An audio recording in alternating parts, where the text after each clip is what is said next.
hanging out in Clay on a Wednesday afternoon, a very rainy Wednesday afternoon. You could probably hear the rain in the pole barn out here. This is 64-year-old Rich Keller. After being out of racing since 2019, he got back in this year. The car behind him is a DIRTcar 358. He was running at Fulton Speedway, actually led some laps. But in his past, he has driven pure stock, street stock, IMCA, and sportsman, and over that time has accrued 40 wins. Most of those were not in the sportsman. They were in the other division, but he just got back in this year. What's going on, man? How was the season? Overall, Doug, I think very satisfied with the first year back in such a competitive class. The 358 Modifieds are unbelievably competitive, especially at Fulton Speedway. You got a lot of fast, high-quality teams, good teams. So I think overall for what we had and how we got back into it, very, very satisfied season. So Nice. far, yeah, great. And they've been getting good car count. I understand 38 to 42 was kind of the norm this year. Yeah, most of the season we were in the high 30s. I think we exceeded 40 a few times. Towards the end, it dropped off a little bit, Well, maybe sure. to 34, 36. But just a really packed-filled, highly competitive class. Why do you think that's where? Because I kind of thought this was going to happen a few years earlier than it did. But is it just engine cost compared to a big block? And for a sportsman, it's a lot more fun? I think it's the opportunities that are, are before us at the two tracks, right? So Fulton is a 358 class, right? And John is letting at Brewerton, the 358 guys can go over there on Friday night, And they do well. and they do well. They So win races. I think what they've done at the tracks has. And look at all the classes have been doing really well, right? So I think that's a compliment to the way John and Laura are doing the tracks. I mean, Yeah. I just think that they're providing us with great facilities, and they're and so a lot of people want to race there. Mm-hmm. On that side of the other side of the fence, you have the competitiveness, and the cost value isn't much greater. I mean, it's more, Sure. right? But when you get into the sportsman and how many vehicles were in that class, it just was advantageous for us to look at the 358s, and I think that's what a lot of teams have done. And a bunch of cars, guys have moved up from sportsman Yeah. to the 358, which has helped the class and the field. And unlike the cost factor, let's say comparing a sportsman to a big block, which if you really want to be competitive is almost double when you get down to it, Yeah, this is no not comparison. in that range at all, right? No, compared not to at a all. sportsman. Right. Yeah. The graduation from a sportsman, if you will, up to a 358 is not overwhelming. Mm-hmm. If you go from a sportsman or a 358 to a big block and you expect to be Yeah. competitive, the cost factor in just the engine alone is Yeah. a lot of money. Yeah, I've heard 60 plus now for a really good Yeah. big block. Way above my pay grade, so I don't even know. More than you got in the whole car. basically, yeah, I don't right? even, yeah, it's out of my league. Of course, Rich, remember, is a Mac Tools dealer. The truck is right behind me. So where do we service again? What are the areas? We have the Clay, Liverpool, Phoenix, all the way west to Savannah, Baldwinsville, Weedsport, Auburn, tip of Syracuse on this side. We got a big route. Okay, so if you are a mechanic, whether you're at a dealership or a small shop, or maybe even you're just one of those guys by yourself, Give us maybe a call. Rich doesn't come, look him up. Yep. What's the best way for them to get a hold of you, Rich? 315-345-7810. Okay, that's a number I That's call. my phone number. Mac Tool distributor. If you go into a local Mac Tools, you can find me.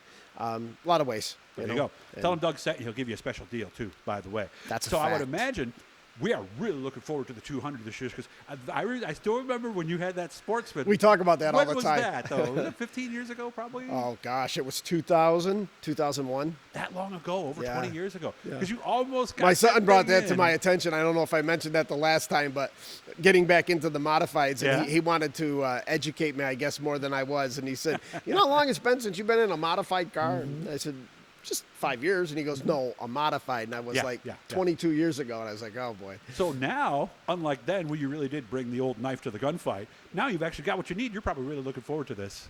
We're very excited. We think we got something that's going to get us into the show.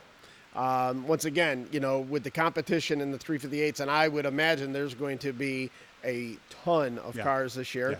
Yes. So it's a lot to do with the draw. Hopefully we can get a good draw. Maybe even Friday night, get lucky and win one of the heats and get ourselves guaranteed into the show. You know, you got to look optimistically and hope for the best and hope your results are the best. Especially with this, you know, next weekend coming up. It's going to be. I'm excited. I'm really excited. I couldn't help but notice. Is it a sail panel race? Yes, it's Outlaw. Okay. Have you had sail panels on a modified Yeah, we yet? raced one a few, maybe now it might have been a month ago. They had, you know, an Outlaw race. Oh, okay. And we were allowed sail panels, so I've raced it once. How different is it? I hear tight on entry, and then all of a sudden it goes. It tightens the car up. Not a ton difference, but enough where you can feel it and notice it. Okay. Yeah. Earlier we talked about, you know, the changes in the modifieds, you know, with the short rods and the coils and everything. And a lot of people who've driven IMCA and late models said that for them it seemed a little bit like that. What was your conclusion after you raced it for the season? Did your time in an IMCA help you? I believe it helped me tremendously. There's a little bit of difference between a 4-bar like the IMCAs and the late models run opposed to the link, you know, and the coil modifieds. Because our bird cages on our cars now, these cars are stationary. They're locked down. Oh, they don't move anymore. They don't. Okay. They don't float. And those cars, you have floating bird cages. So that kind of 4-bar kind of mentality is a little different, but the similarity is very strong. The way you drive the car, The way you enter and the way you know, go through corner the middle. entries on the right front. You know what the rear steer, what the rear end's doing underneath you, what you feel. A lot of similarity. So that really did help your It helped learning me curve a lot. tremendously. Yeah. Well, it helped me start to be able to understand the car quicker. Gotcha. You know, like adjustment-wise and things yeah, like adjustment, what the car needed, you know, what Okay. I was feeling underneath me, you know, bar movement, you know, skew in the rear end, that kind of stuff. Yeah, because you did have a couple of DNQs to start. Was it just total unfamiliarity with everything? Because I mean, it had been a while since you raced Fulton too, because most of your recent laps were Brewerton, weren't they? Yeah, the first couple races in the season was me seat time, acclimating me to the car. Did I have the right setup? I didn't have the right spring shock combination. Okay. Had to learn that. Made the car a little faster on entry. I was able to pick the throttle up sooner, you know, at corner entry.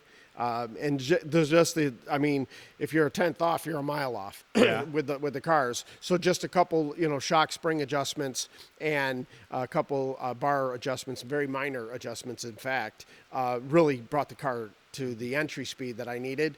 And then then the car came along really nice. Yeah, because I heard the sweet spot's smaller than it used to be. Yes. Okay, so lot you're smaller. like you said, you're an inch off, you're a mile off. Right. At that point. Anything after that? Or are As you far done as- after Fulton? No, I think I'm going to call it a season. Did you think about Dirt Week? I thought heavily about it, but the cost that's involved. Well, and the time off, through right? tires and fuel and an entry and that kind of stuff. It's you know, it's just not Okay. financially feasible. Anybody out there wanna? I'll race. Okay. Well, the other thing that has helped is the way they've changed the schedule now. Like you race Wednesday and Friday, or you race Thursday and Saturday. That does make it a little more doable for somebody like you, doesn't it? Yeah. Who basically owns their own deal. Right. Yeah. It's not so much the time frame that's the tough part. It's the cost. Okay. Okay. Super Dirt Week is an expensive. It's an expensive race. You'll do it before you're done, though, won't you? Oh, I would absolutely, imagine? absolutely. It's Okay. just not. It's just not in the Not this year. Not in the piggy bank this year, but Okay. you know. What are we thinking about next year yet? We got probably about a little over a minute to go. Strongly thinking about upgrading the chassis. Okay. Same, pretty much. Keep everything else. Just put a new Everything's frame the under you, same. Yeah, basically. we got great equipment on the car. We didn't beat up stuff too bad. We're going to go, you know, the winter will be tear stuff down and make sure we go through, you know, front to back, make sure we replace all the necessary wearable components and, you know, be ready fresh for next year. When you're doing that and you think of something that might work well in a nice little 5 to 7 minute video, you let me know. I And I'll most come certainly out. will. We'll definitely treat everybody to Yeah, that. that'd be So, fun. Yeah, absolutely. Again, not this weekend, but next weekend. They will be at Outlaw. Of course, they do the heats on Friday night with guaranteed spots for the modifieds there. October 4th and 5th. And then, of course, the big one is on Saturday. Yeah. Be nice to see you back, man. And It's good to be hope back. it goes well for you. Yeah, so, it's good to be back. Again, make sure to subscribe, turn on the notifications. And like we said, for those of you guys who use tools for a living, this guy, or me a if you're shout. way out of the area, search out your local Mac Tools guy, and Please they will do. take good care of you. Always Thanks, good to see Doug. you, Rich. You take care. Appreciate you a lot. Thank you.